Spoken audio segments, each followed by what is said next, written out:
Hello, and welcome to my project, Narrative of a Life. I'm the artist, Julia Louise, and each week I work on painting candid stills from my life, and as I paint, I talk about the events and feelings of another week of living. This week, I am painting a whole lot more cat fur. Each section has slightly different lighting effects, and there's no square inch that's simple. I'm hoping to finish the fur if I can, so let's get into it. April 7th. Feeling down today. I just got some video editing done and edited audio for my own sound effects. I wish I got more done. I was disinterested and sluggish all day.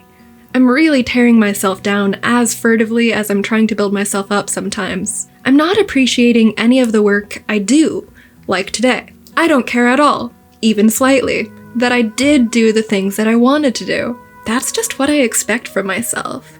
I do care that I didn't do more. I didn't even have a set amount to do, but I could have done more, and I didn't. And somehow, that's all that matters. I stayed up super late last night, smoked and drank, and acted like there's no tomorrow. And then when tomorrow came, today, I'm disappointed that I'm not doing better. And I'm taking it as a personal failure that my willpower wasn't enough to corral me into hyperproductivity. Like, what even are my expectations? What will I be happy with? Being married, that's a question I ask myself a lot. So much of my adult life was caught up in feeling wanted by the person that I wanted. And now that I have stable love, my energy is going into battling myself with fewer excuses. And I miss my excuses. This is hard. I don't feel like I'm changing, I just feel like I'm exhausting myself, running in an endless circle. Too much philosophizing for a day, though. I'll log off. Louise out.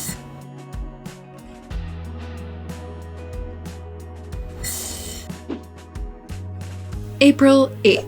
Today was a mixed bag. I made myself sad, and Paul pointed out that I was doing it, which made me make myself even sadder. But I was at least aware of how ridiculous I was being, so I was able to shake it off pretty entirely after a few hours. Then I painted until dinner. I've had this plan for a few days to get a big bottle of wine and watch cats, so we did that tonight. I'm actually writing this the next day because I got so wasted on 3 mugfuls of cheap Pinot Grigio, I straight up don't remember the second half of the movie. But that might be a blessing. God, Cats sucks. It's such a bad musical that they made into an even worse movie. The stage narration killed any chance this movie had. But it was such a blast to watch and drink to. Really had a great time. Toilet hugging and all. Louise out.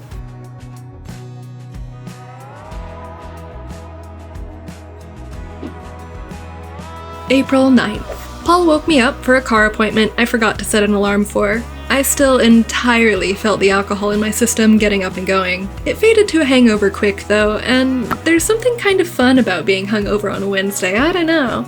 Just degenerate behavior, but exciting to feel young and dumb again too. Unfortunately, the car appointment was also exciting. I thought I was going in for a spark plug replacement, but the mechanic called me and started with, "You're really not gonna like what I have to say." And he was right. Spark plugs need replacing, yes.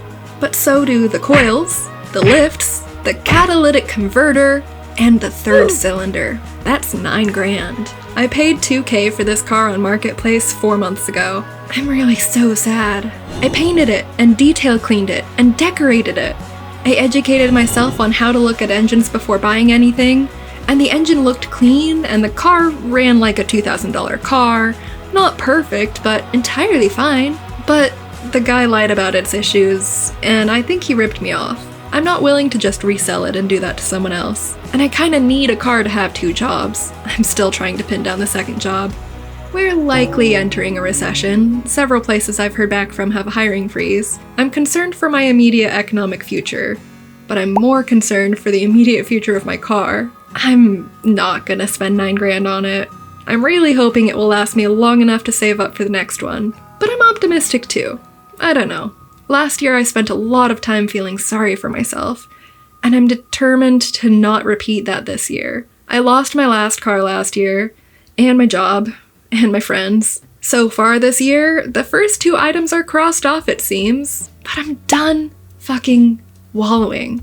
I'm fighting myself too damn much to be fighting the world too. It's just $2,000 at the end of the day, just a car, and it still drives. It's no worse than it was before, I'm just aware of how bad it is now. So we got the news and we went climbing, and actually, it was such a strong gym session. The sun was out today, which helped too. I called my mom and she recounted stories of way worse car luck, and that made me feel better. It could be so much worse. But I can't lie and say it's not sad. It's very sad. I made that car beautiful. I poured hours of labor into it, and I was planning on having it for years, not under 1 year. It's sad. But I spent my day painting, and I'm almost done with this one, so that was exciting. And just lots of good talking with Paul. I'm so glad I have him. That was my day though. Louise out.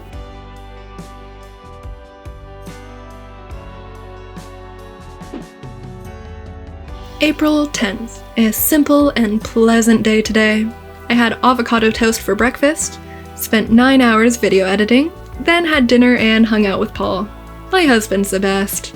Hanging out with him is my favorite thing to do. We watched some stuff, ate some stuff, played some stuff, and I jealously watched him smoke some stuff. One video we watched was about caving, and it's like nails on a chalkboard the whole time. I have a visceral response to seeing people squeeze through tight cave spaces. Ever hear about that one guy that got stuck caving? Well, one of the guys that got stuck caving. He tried to back out, but the logistics of the crack and his body mobility wouldn't let him, so he just died there. They can't even get his body out, he's too stuck. Absolute nightmare fuel. Speaking of, last night I had one of those inception dreams. I woke up within the dream and recognized that I had been dreaming, and then continued on. Truly waking up was disorienting. I have a hunch I may dream of caving tonight. Gotta wake up early to get Paul's car into the shop now, so Louise out.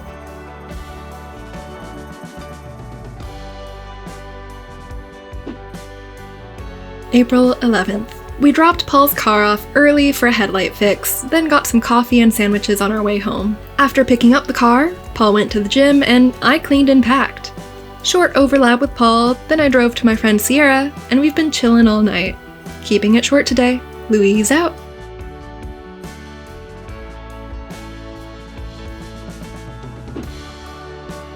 April 12th. Today was a ton of fun. We got up early, for us, and went to a tulip festival. It was about an hour drive over, and we sang along to some classic hits and got some coffee at a place that we've never been to. When we pulled up, it was a perfectly sunny day, and we got a prime parking spot. The tulips were gorgeous. They had this hot air balloon that they kept floating up and down for tourists' coin, and it made for some aesthetic photos. I picked up any fresh tulip petals on the ground that I came across, and sometimes I came by a fully plucked flower, and I'd take some petals and tell Sierra, I swear, I'm not picking the flowers. Every single time. And she said, I know. Every single time. We got some pizza at the vendor's portion, fought for table space to eat it at, then meandered to the shops. So many neat things, and such talented artists. After that, we went back to her place, where I lingered until she wanted to go to bed basically, and then I started the drive home. It was uneventful, boring even. I'm crashing hard now though, so Louise out.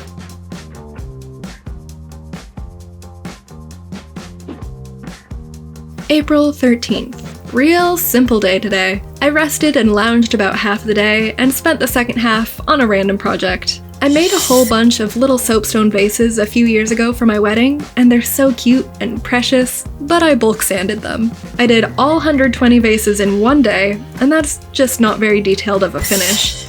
So I collected the ones I have left from around the house and started hand sanding them all through several grit stages. When I sanded, I put on some Mac Miller and read the lyrics as it played. He says a lot of words, and most of it is some level of metaphor, so seeing all the words helps me understand the songs better. And wow! I think his most heavily metaphorical album is Watching Movies with the Sound Off. For example, in Aquarium he raps, "My mind it wanders to places yonder and even farther. When I'm walking I'm Stephen Jobs or I'm Peter Parker.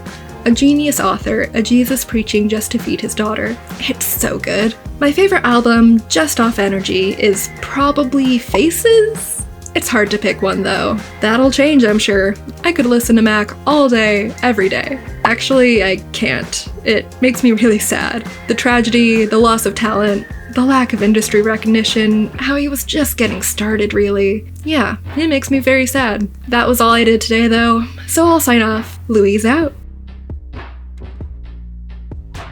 Wrapping up here.